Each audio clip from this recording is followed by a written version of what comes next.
দক্ষিণ আমেরিকা অনূর্ধ্ব-20 চ্যাম্পিয়নশিপের লড়াই হয়ে উঠেছে জমজমাট। ফাইনালে মুখোমুখি হবে দুই চিরপ্রতিদ্বন্দ্বী ব্রাজিল ও আর্জেন্টিনা। দর্শক, ব্রাজিল ও আর্জেন্টিনার ম্যাচে জিতবে কোন দল?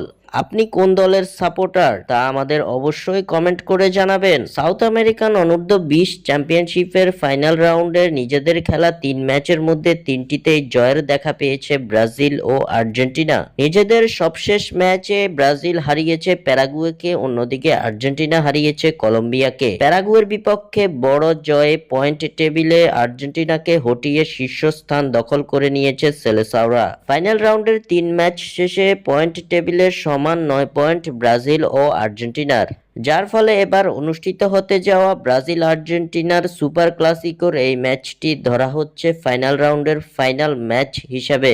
এই ম্যাচে যে দল জয় তুলে নিতে পারবে শিরোপার লড়াইয়ে সেই দলই এগিয়ে যাবে। অনেকটা নিশ্চিত হয়ে যাবে কার হাতে উঠতে চলেছে সাউথ আমেরিকান অনূর্ধ্ব-20 চ্যাম্পিয়নশিপের শিরোপা। যদিও এরপরে আরও একটি করে ম্যাচ খেলবে দুই দল, যেখানে সেলেসাওরা মুখোমুখি হবে চিলির এবং আর্জেন্টিনা মুখোমুখি হবে প্যারাগুয়ের। তবে এই দুই ম্যাচের আগে দুই দলের মুখোমুখি লড়াইয়ে যে দল জয় তুলে নেবে সেই দলই এগিয়ে যাবে পয়েন্ট টেবিলে ও শিরোপার লড়াইয়ে। আগামী 14 ফেব্রুয়ারি শুক্রবার বাংলাদেশ সময় সকাল 7টায় মুখোমুখি লড়াইয়ে নামবে ব্রাজিল ও আর্জেন্টিনা। স্বাক্ষর থেকে সাদবিন ইসলাম।